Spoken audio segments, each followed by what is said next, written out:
I'm Reverend Dr. Suzi Schadle. I'm the interim minister here at Suncoast Center for Spiritual Living, and I add my welcome to all the welcomes you've already gotten. Can't get too many. Thanks again, Ellen, for doing that. That always brings tears to me. Yeah, these are the criers over here.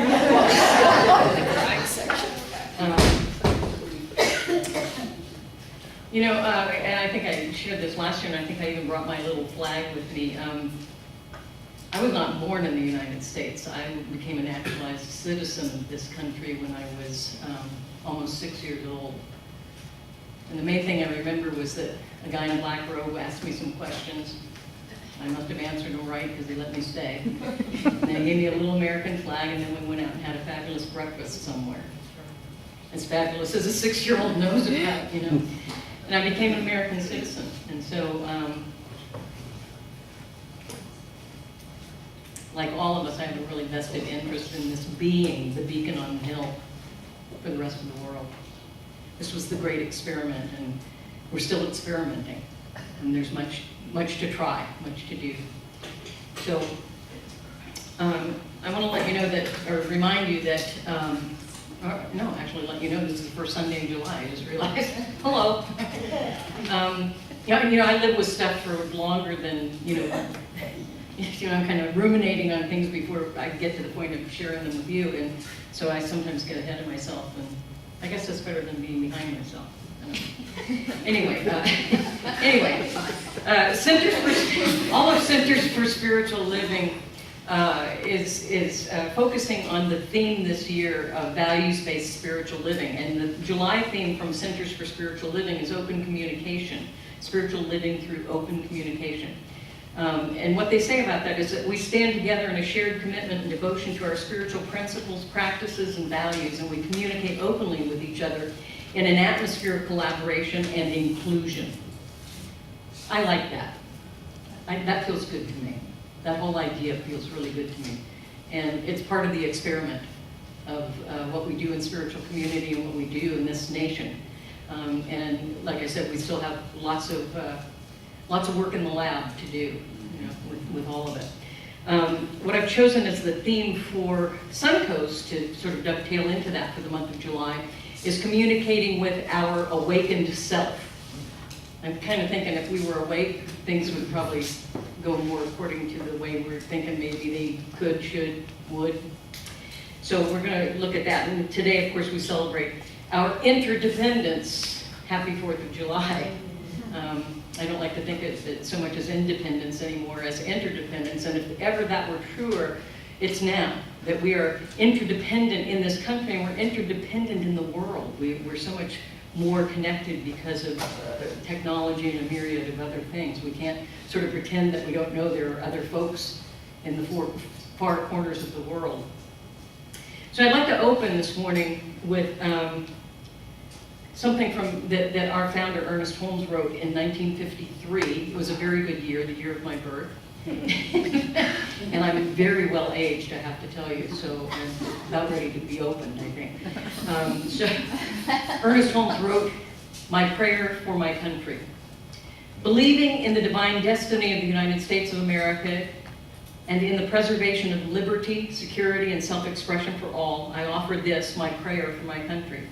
I know that divine intelligence governs the destiny of the United States of America, directing the thought and the activity of all who guide it. I know that success, prosperity, and happiness are the gifts of freedom and are the divine heritage of everyone in this country, and it is operating in the affairs of all. I know that divine guidance enlightens the collective mind of the people of this country, causing it to know that economic security may come to all without loss of either personal freedom or individual self-expression. The all-knowing mind contains the answers to every problem which confronts this country. I know that our leader in this country is now directed by this all-knowing mind and has the knowledge of a complete solution to every problem. Each is compelled to act upon this knowledge to the end that abundance, security, and peace shall come to all. And I know that this spiritual democracy shall endure, guaranteeing to everyone in this country personal liberty, happiness, and self-expression." And so it is. I think that prayer is more than fitting for our country at this time. And I invite you all to really be in prayer in the essence of that particular prayer. You don't need to know all the words, just the essence of it. And to hold that that is not only possible, but it's where we're headed, to the greater good. You know, the strength of America is in the diversity of its people. We're not all alike. You know, some call it a melting pot. And you know what happens when, it's kind of like stone soup. When everybody brings something to put in the pot, it makes it all the more interesting. And that's who we are. Our diversity makes us interesting and powerful and magnificent in this country. Reverend Dr. Ernest Holmes wrote, "Behind all is a unity, through all is a diversity, and saturating all is a divinity." How powerful is that? We are finely woven together. America was founded on the spiritual principle of oneness, the idea of oneness. One nation is stronger than a bunch of states, all individual. One. And we gain our strength from the diversity of our country's lands and our country's peoples. And it creates a richness that has caused us to be a beacon to the rest of the world, a harbinger of what is possible. Do we always do it right? No. Sometimes we take a detour and then we have to get back on the highway. The first principle of science of mind, this teaching, is oneness. And this is a very, very homegrown spirituality. It's a very homegrown spirituality that we exported to other countries. And it's a very American type of spirituality. I love it. They go together hand in hand. And again, our founder, Ernest Holmes, wrote that Buddha and Jesus, those great spiritual masters, understood that the universe has to be one in order to be at all. A house divided against itself cannot stand. Our country's darkest hours come when we forget our oneness and we forget who we are.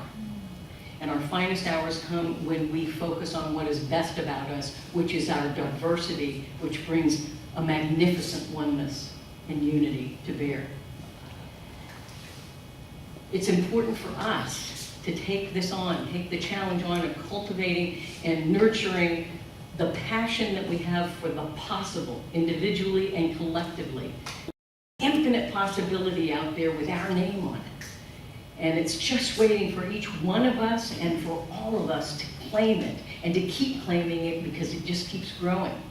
That infinite possibility leads us to freedom and authenticity.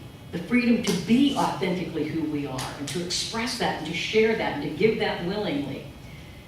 And for my life and for your life and for Suncoast Center for Spiritual Living and for America and for a world that works for everyone, it requires that we see and that we honor the divinity in each one of us, each person we meet, to see that even when it's really hard to see. You might have to get some special glasses sometimes. But look deep.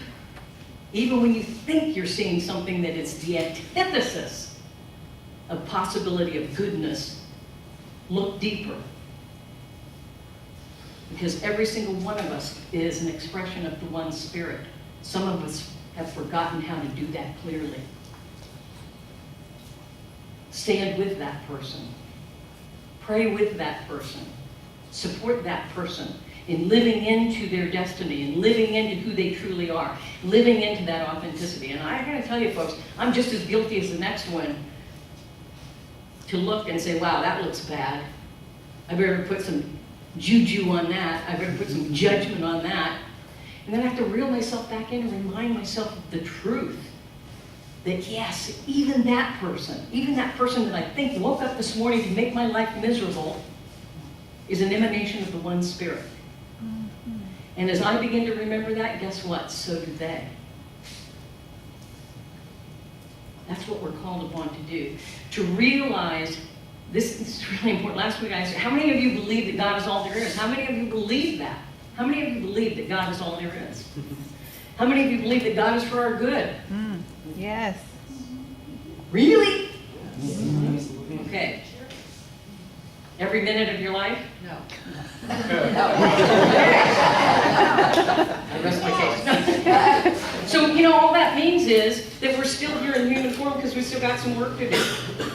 As I always love to say to my own congregation, you know, when you see me right into the ears, you know, man, she got it. Every minute, how cool, let's throw a party.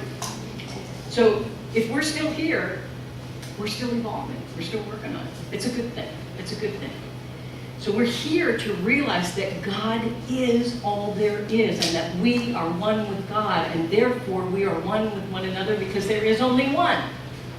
Hey, there's a song called that. There is only one of us. There is only one of us, expressing in a multitude of ways, expressing in diversity within the inherent unity and wholeness of us all. So our challenge, my friends, our challenge, and it is challenging from the human experience, our challenge is to live our lives as though we really believe all of that.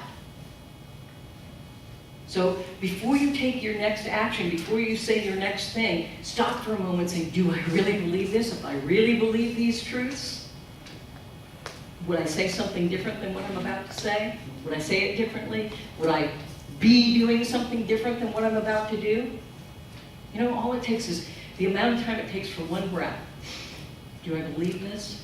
That God is all there is, I'm one with God. God is for our good, we're all one. There is only one.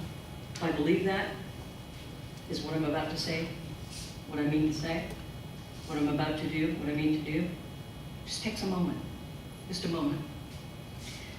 In the history of America is a story of increasing inclusion.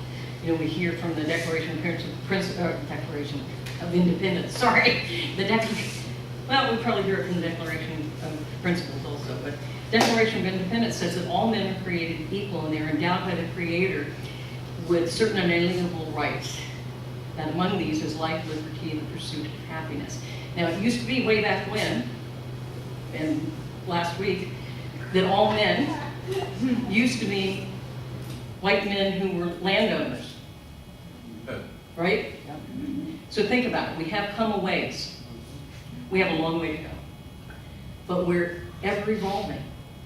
And we are increasing inclusion. Gradually, sometimes way too gradually, all men moves to include more. Includes women, includes people of color, people of different faiths. It includes what we say we are as a country. We're living into who we say we are. Just like here at Centers for Spiritual Living, we are living into becoming centers for spiritual living, individually and collectively, right? And I happen to think that's a good thing for the planet. You know, the world is waiting for us to change, to be the change that we wish to see, and the change that we wish to live in this world. It's not going to change without us.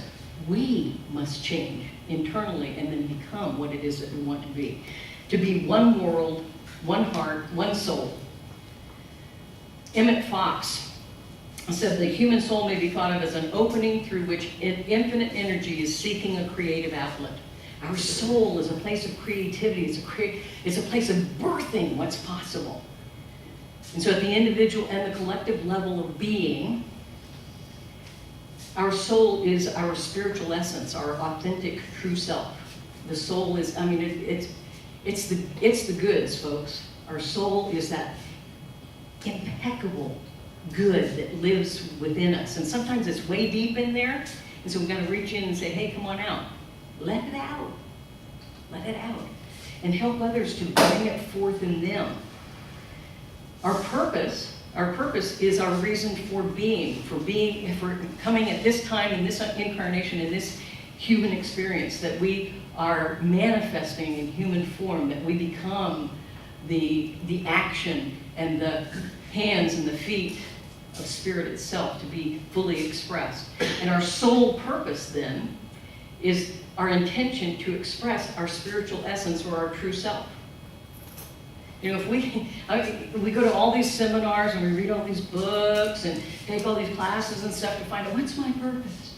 What's my purpose? We're looking out there. Look in here. Look within. Your sole purpose is in here. It's been there all along, waiting for us to peel back the layers to reveal who we are authentically. And to be that. That's your purpose. To be authentically who you are and to express that in all the ways you can possibly express it, to share that, to gift that to the world. And you know what? It's a lot cheaper than any of those classes or books. You don't even have to pay for it. Now, I'm not saying that I happen to love books and I love classes and I do a lot of that. They can help us to draw that out. But the truth being, here's where it is. It's within you, always has been, is now, and always will be within you. So allow that to come out. Allow it to spring forth of you, because then you become that awakened self, which is a state of living your soul purpose, living your authenticity, your willingness to share and to serve from your passion and your purpose and on the path that unfolds it, and to live the promise that is the fulfillment of it. And to do that by sharing your talents and your abilities and your skills and your knowledge. That's your task, to bring that forth fully. Again, from the Declaration of Independence, we hold these truths to be self-evident, that all men are created equal, that they are endowed by their Creator with certain inalienable rights. Among these are life, liberty, and the pursuit of happiness. But to realize that happiness, to realize all that is promised to us in that Declaration of Independence, we have to realize that these possibilities require an inner and then an outer shift. It starts within and then moves outward. We release defining ourselves based on our outer values or our public persona. You know, give up all those masks and games. Just be who you truly are. Awaken to your inner values, to your authentic self, and live from there. That's what the world's waiting for. You know, consciously create life from the inside out. From the inside out. You can't go wrong by looking within. Look within and take your cue from there. That's spirit living you. You know, as we begin the second half of this year, it's important that we, did you get that? This is the second half of this year. How did that happen? It's a J. I thought it was January still, right? Julianuary. We're living in Julianuary.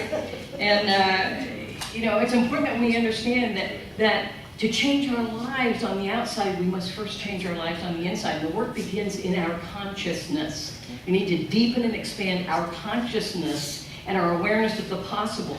And the way ahead is free and clear if we do that. Free and clear to move out of the past and into the now moment of creation, where we create a future that we desire to live into. It's a pretty simple formula. It's just not easy to do it. We find way too many distractions. You know, breathe.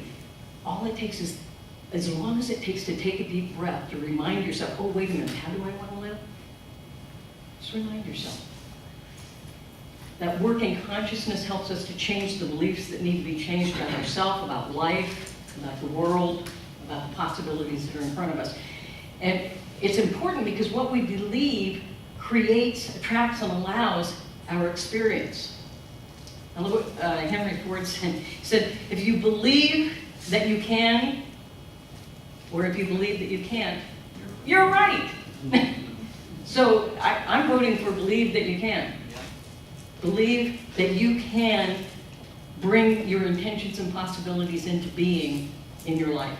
Believe it. May as well. I mean, if you're going to have something, you may as well have something good, right? So consciously choose to change the beliefs that no longer serve you, and you will change the experience that you have of life. It's an opportunity to rediscover our authentic, awakened self and our soul purpose, and how to be that authentic self, to live on purpose. So some of the things that you can do to help make that happen is to pay attention to the clues that are showing up in your life. They could show up in the form of dreams, intuitions, intentions, and events, people showing up at just the right moment. Notice who and what you're attracting into your life. And if it's what supports you in moving into your authentic, awakened self, yay, hang with it more. If it's not, you may want to change positions. You might want to go turn down a different street. Notice what you think about. Notice the things that you think about, especially repeatedly, and notice how you feel when you think those things. If they make you feel positive, yay. If they don't, you might want to shift that. I mean, if the things you're thinking and the people you're hanging with and the things you're doing are feeling yucky, You might want to shift that. Just a suggestion, just saying. Another tool you can use is to, close your eyes and take some quiet time and play a movie in your mind. Play the movie of your desired intended future in your mind. Could be a week out, a month out, a year out, 2 years, 5 years out, and play that movie over and over. You know how little kids do that, and then pretty soon they've memorized all the words to all the songs? Do that. That's a good kid thing. Play that movie in your mind over and over and over again, and pretty soon you won't know the difference between you living that future right now and you moving toward it. And you can't help but be drawn to that future if you play that movie over and over and over in your mind. See yourself out there and play the movie. And you be the actor, the director, the star, everything in that movie. As awareness awakens your soul purpose, it's important to, as you start to think, hey, I think it might be this. I think this might be what I'm being called to, how I'm being called to express. You can test that. You can test that dream, vision, purpose, intention, whatever you want to call it. One of my mentors was Mary Mann Morrissey, and she had 5 questions to ask to help us sort of test if we're moving in the right direction. So when you're thinking about or embracing that vision, that purpose, that intention, just kind of sit with it for a moment, and then ask yourself, first of all, does your energy rise or does it fall when you think about it? Does it rise and bring you joy, or does your energy fall, or does it just kind of stay the same? So try that. Try that, just for a second. When you think about something that you think you're being called to, does your energy go up? Does it go down? Stay the same. If it goes up, you might want to pay some attention to that. If it goes down, you may want to shift. Stays the same, you may want to just hang out. Next question. Does it align with your core values? Now this would mean you'd have to know which core values are, so you might want to start there, do some work around what is it that is really important to me? And does this thing that I think is calling to me align with those things that I hold dear, those values I hold dear? And the third thing is, does it require you to stretch and grow and to learn and become more? If it doesn't, if it causes you to stay the same or shrink, run for your lives. If it causes you to stretch and even be a little bit uncomfortable, that's a good thing. That's a good thing. That fabulous new pair of shoes that you got that kind of pinch when you first put them on? Yeah, but you stretch a little, right? And then they not only look good, but they feel good. Stretch into who you are called to be. Does it require you to partner with spirit in order to accomplish it? And so, in other words, is it big enough that you must partner with spirit? It's not something you can just do on your own, right? You got to partner with spirit. And finally, does it serve not only you, but does it serve and bring joy to others and to the world? Is it bigger than you? And if so, go for it. It's calling you really loudly. So, will you put those handouts out? I actually have some homework for you. I told you I'm the queen of homework. So you're getting a handout. I really encourage you to do this. It won't take you very long, but it'll catapult you closer to that awakened self that we all want to be. They're coming around. I'll wait till you get them with it. We're not going to go over this in detail today, but I do strongly suggest that you do the homework. Look at, for instance, the qualities for communicating with your awakened self. Live life and base decisions and actions on a high value for and a foundation of freedom to choose. Freedom to choose. Live from an unshakable belief in the unlimited power of spirit within and create and live into an extraordinary vision from this power. Live from an expanded awareness of divine gifts and continue to develop the talents, abilities, skills, and knowledge needed to express those gifts. Build and lean into a strong support system or community. Hello, we're right here. Develop and practice a deep inner life of meditation, visioning, prayer, study, service, and giving, founded on the belief that we live in a field of infinite possibilities and consciously choose life experiences with clear intention. Know that our co-creative partner, protector, guidance, and support is Spirit, and take responsibility for creating a life of meaning and purpose. Recognize that work is first and foremost for the creative expression of purpose rather than just to acquire money, and open to being richly prospered for this creative expression of this purpose. Richly prospered in a multitude of ways, not just cash. Willing to forgive others and themselves for past errors and perceived offenses.